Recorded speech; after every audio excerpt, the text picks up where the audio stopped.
Yo, what is going on YouTube? I am Germ here. As you guys can see up on the screen, today we have our last position of the LCS tier list to get through. Today we're going to be doing the support tier list, just with like all the other tier lists that we've done throughout the week. You guys should definitely go check out those videos as well, obviously.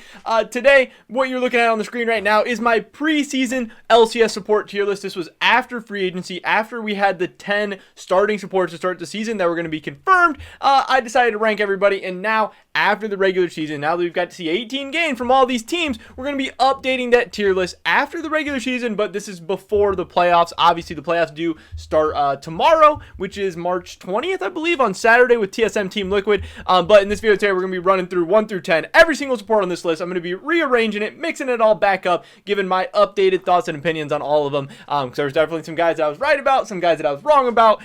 So we got to get things straight, but also I want to be here your guys' thoughts and opinions as well. Obviously, definitely leave a comment down below letting me know once we get done what you would change from my list, what your tier list looks like. I would love to hear that. Also, before we get into it, I just wanted to mention real quick, if you guys have not already, definitely take a second, hit that subscribe button. We're closing in on 6,500 subscribers. That would be absolutely insane to hit that number maybe by the end of the month. I think it's possible to, if we can, pop off with the views and everything. Also, drop a like on the video. It does help me out with the YouTube algorithm a ton. That would be absolutely awesome. One of the best and easiest ways to help support my channel, help support my content. With that being said, let's get right into this. Wrapping up our LCS tier list with the supports. Let's get into it.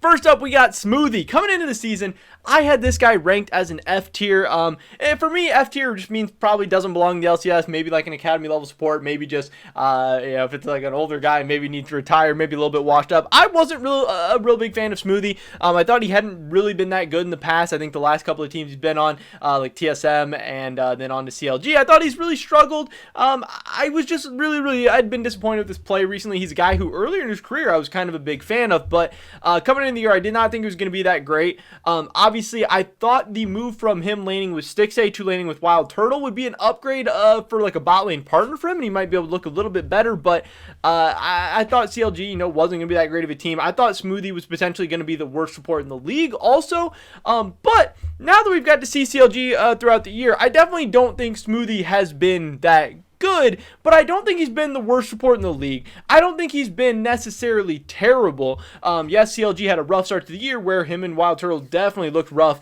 in the lock-in tournament and throughout the year, but I think they slowly started to figure some things out. I think they definitely got better as the year went on, as the year ramped up, and CLG at the end of the year, once they finally got Brox and once they got Pobelter back, they actually started winning some games. I think Smoothie started to look a little bit better. Him and Wild Turtle both started to look a little bit better, maybe starting to get a little bit more comfortable together. So even though coming into the year I had really low expectations, and it's not like Smoothie has popped off or anything like that, but I think he maybe deserves the C tier right about now. So that's where I'm going to be putting him. I don't have him as the worst support in the league anymore, and I don't think he deserves to be out of the league. Maybe he's just one of the worst supports in the LCS, but I think he is an LCS caliber support at least. Next up, we have Newbie. This is obviously the Golden Guardian support, and coming into the season, I didn't know a ton about this guy. Obviously, he was coming over from the Latin American League. I had seen his stats. I knew he had really popped off. I believe he was like a Thresh god coming in the Latin American League, and I didn't know much about him, but I had heard some people saying some good things. I also knew that he got on Golden Guardian's radar somehow. Obviously, we knew that they were building like a budget lineup, developing for the future, so he probably wasn't some insane huge free agent they were spending a bunch of money on, but I was pretty skeptical just because I think it's really tough for guys to make those jumps from some of these minor leagues into the LCS, into any major league. Even if you say the LCS is by far the worst of the 4 major leagues or whatever, it has still been consistently better than all of the minor leagues and all the developmental regions or whatever they call them these days. I can't even remember what the term for it is. It seems like they change it every year, but it is tough. And just because you do well in one of those leagues, I mean, we've even seen that with a guy like Fudge, who did really well in some of the minor leagues, did really well in Academy, and then, he's even struggling a little bit in the LCS. It is tough to make that jump, but I was giving Newbie the benefit of the doubt. I was saying, hopefully he'll be able to be LCS caliber, but it was going to be tough with Golden Guardians. Obviously, they were looking like probably the worst roster coming into the year, and now that the year's played out, they have been that. They're looking like they're probably going to be the worst going into the summer as well. A lot of inexperienced guys. They're taking a lot of chances on a lot of people and hoping they work out. Also, Stixay coming over from CLG wasn't necessarily like the hottest bot lane partner in the world either, so it was going to be tough for Newbie, but I thought he might be able to pull out a C tier. With that being said, I have just really not been impressed with what I have seen from Newbie. I had him as like coming in as the 9th ranked in the C tier, but now I think I would move him to like high F tier, if that even makes sense. I don't think this guy, I don't think some time in academy would suck for this guy. I think that he could learn some things. I think he could develop a little bit more. He definitely makes some plays, gets caught out sometimes, and just disappears in games, to the point where I'm like, you know, is that really an LCS caliber sport? Is that somebody that I think necessarily is like proving week in and week out that they belong in the LCS? To me, not really. I think Newbie has games where he's okay, but as a whole, obviously Golden Guardians has struggled a lot, and maybe that makes it hard for you to shine as like a support player or whatever, but I just think he has not been that good, so I definitely do have him in the F tier. Next up, we have Aphromoo, who in the past I've been very, very critical of. There was the 1 year, if it was on 100 Thieves, where it looked like he was just like AFK during some games and getting caught out and dying like crazy. Last year with Dignitas, I didn't think he was that good. I wasn't that impressed, and I didn't really see why this year would be much better. Obviously, he was playing with Johnson before, now he's going to be playing with Neo, who I wasn't really impressed with. I thought Dignitas as a whole was going to struggle, and I really thought that this might be Aphromoo's last year. But in a lot of ways, he has proved me wrong big time. He has come out and had a good year. Him and Neo are actually looking like a very, very solid bot lane. Aphromoo has played way better than I thought he was going to. Neo has been way better than I thought he was going to. And really, the Dignitas team as a whole has impressed. They've had rough early games. They haven't had a ton of early game playmaking. They haven't really been able to develop a ton of leads in really any of their lanes on their own. But their team fighting has been absolutely nasty. Their team fighting has been great. They've been able to claw their way back into games. They've always been able to find the big play, to find the big fight, to find that macro play, to just outwork the enemy. And you know, we know Aphromoo is a big leader, a big shot caller, but he's also been one of the biggest parts of their team fighting as well, setting up plays. I know he's gotten a lot of Alistar games in this year where he's found some huge combos, started some perfect fights, gotten those great engages. And he's been a huge part of Dignitas' success. I know they ended up as like the 5th seed in the LCS coming in the playoffs, and people are excited about this team. They've done a lot better than people expected, because I know coming into the year, a lot of people had them ranked 9th or 8th or somewhere around there. So to finish 5th is really surprising, and you know, you need some players playing better than expected. And to me, Aphromoo was one of the guys playing way, way better than I expected. Had him in the C tier to start the season, was definitely wrong about that. I'm definitely going to be moving him all the way up into the A tier. I know there's some people that are saying maybe he's S tier. To me, he's a solid A tier. Again, he's had some really high highs, but Dignitas as a team, again, I've said this with every player, I really think that Dignitas' record is better than they actually are, and I think we're going to see them start to cool off a little bit. I'm not expecting a ton from them in the playoffs. I'm expecting the summer split for them to be still a middle of the pack team, but not really competing for the top of the standings, maybe like they were at some point during the spring. So I don't want to overrate their players too much either, just because they've been better than expected. Next up, we have Destiny. Obviously, this guy coming over from the LEC, where he had some splits where he was just kind of middle of the pack over there. So I thought, why wouldn't he be able to come over to the LCS and be middle of the pack as well? Obviously, the LCS is like the weaker league, and the LEC is better, so he should have no issues there. Coming into Immortals, where I wasn't super excited about him laning with Raze, but maybe there was some synergy there. Maybe they'd be able to pull it off. The Immortals team to me is just not that exciting, not a team that I really like that much, but they've had a decent record. They found some ways to win some games. They've been like a scrappy little annoying team, and yeah, they've just found a way to get some wins here and there. But to me, Destiny has not been that impressive. I had him as like a low B tier support coming into the season. I'm going to be moving him down to the top of C tier now. There could be a case that maybe he's low B tier, but I don't know. To me, he hasn't been that impressive. I haven't really liked Immortals bot lane, either one of them, Destiny or Raze. I think they're both extremely replaceable going forward, and I think the LCS actually has a lot of decent bot lanes this year, and to me, Immortals just is not one of those. He's a fine player. He's C tier, LCS level, but yeah, I'm just not super impressed with him at this point. So he's just not exciting, not that interesting. I don't really remember any huge Destiny plays or anything like that. And I definitely, you know, there's been some moments where they've had some rough games and they've lost some games for Immortals for sure.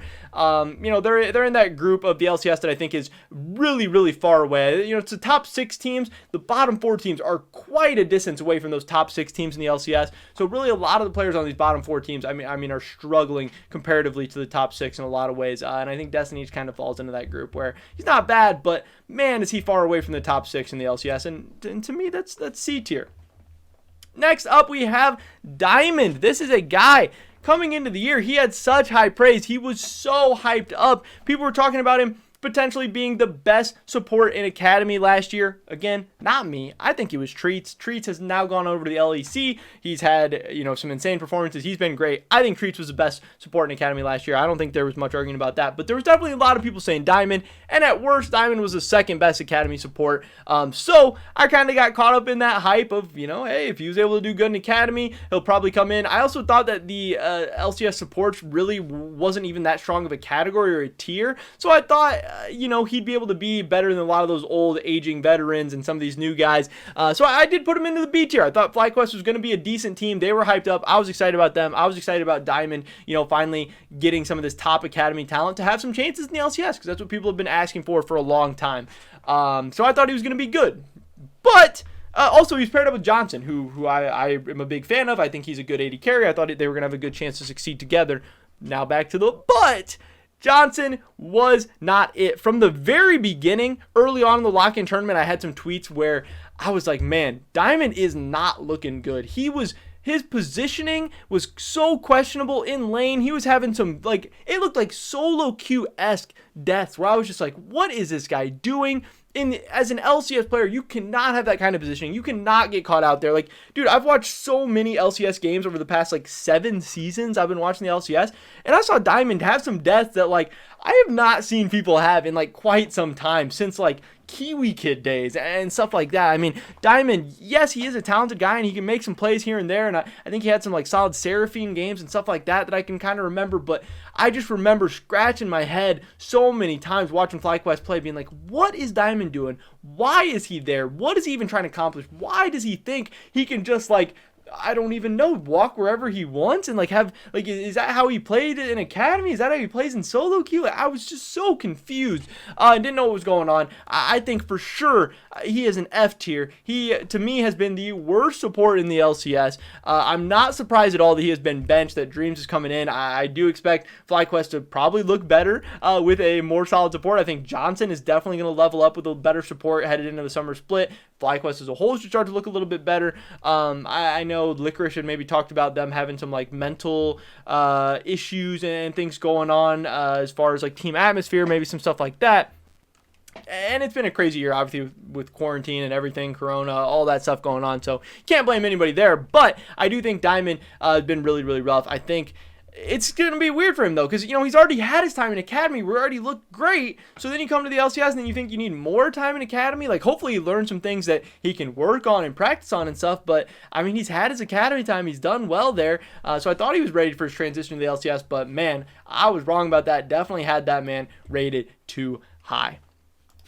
Next up, we get into Huhi, who I was kind of going back and forth. I wanted to probably put him as like an A tier support, but I didn't know how much of the success of the 100 Thieves bot lane to give to FBI and how much to give to Huhi. And I had FBI as my number 1 AD carry coming into the split, so I felt like I had to knock down Huhi a little bit. If I was going to give FBI so much of the kind of praise for what was going on in that bot lane, I kind of had to assume that he was maybe carrying Huhi a little bit. And I still wasn't completely sold on the Huhi role swap to support. Obviously, I knew he had been doing very good and even very, very good, especially for a role swap mid-career, which is very, very difficult to do. And no matter what happened, I was impressed with what Huhi had been able to do so far. But did I really think he was ever going to become a top tier support in the LCS? You know, I wasn't really sure about that, but he is having a very, very good season for 100 Thieves. What FBI and Huhi are being asked to do is very, very difficult. I mean, when you look at the 100 Thieves team, the bot lane on 100 Thieves is being asked to carry harder than maybe any role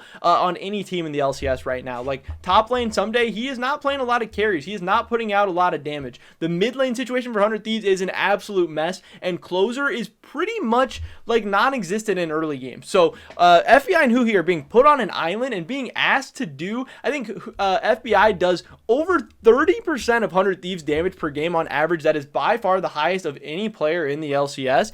And that's how they win games. Either Huhi and FBI are able to get ahead and FBI pops off and carries the game, or 100 Thieves loses. And, you know, their whole strategy is kind of centered around that, with like Demonte was playing those roaming style champions earlier in the season. Some days playing a lot of weak side, a lot of, you know, tankier supportive style champions, and trying to play through that win condition. And Huhi is a big part of that. Obviously needing to keep FBI alive, being able to enable him, being able to get 2v2 kills in lane, all that stuff. And Huhi has been just absolutely great at that. Now, have FBI and Huhi looked bad at times? Yes. And I completely agree. They have been inconsistent. They have had weeks in games where they have maybe not looked so great. But I think what they're being asked to do for 100 Thieves is very, very difficult. And I think anyone would at times, when you're on a knife's edge of like, we need to pop off, we need to make a play, we need to force the issue, because if we don't get ahead and we don't carry this game, our team's just going to lose. So we can go for a big play, we can go for something crazy, or we can just lose, you know, rolling over, playing safe, saving our KDA, stuff like that.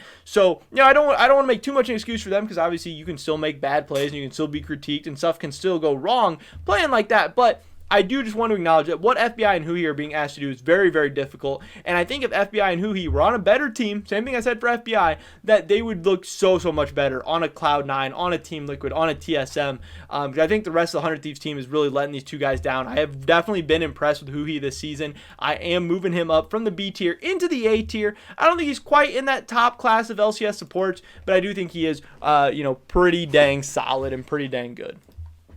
Next up, we're getting into Ignar. This guy was coming off a year of FlyQuest where they made it to both LCS finals in the spring and summer split. They made it to Worlds. They did pretty good there. I think they went 3-3, I want to say.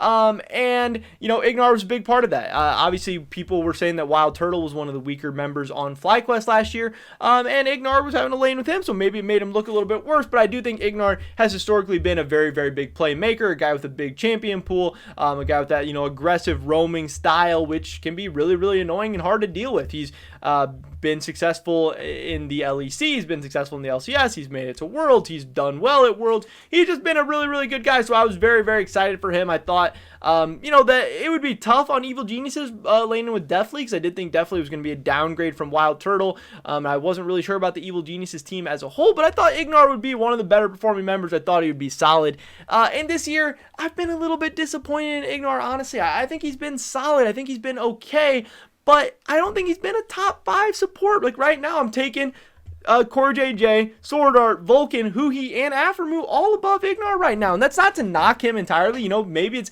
in a lot of ways, it's because Huhi and Aphromoo have surprised me and been surprisingly good. You know, Ignar hasn't been necessarily bad, but he hasn't really stood out to me in a super, super meaningful way. So, I mean, for that reason, I am going to be moving him down to the top of B tier. I don't think he's quite in the same category as these 5 guys right now. A lot of people are going to have different combinations of these 5 guys in their top 3, like for the LCS All-Pro teams, but I don't really think Ignar's in those conversations. Ignar's not really one of those guys that many people are considering.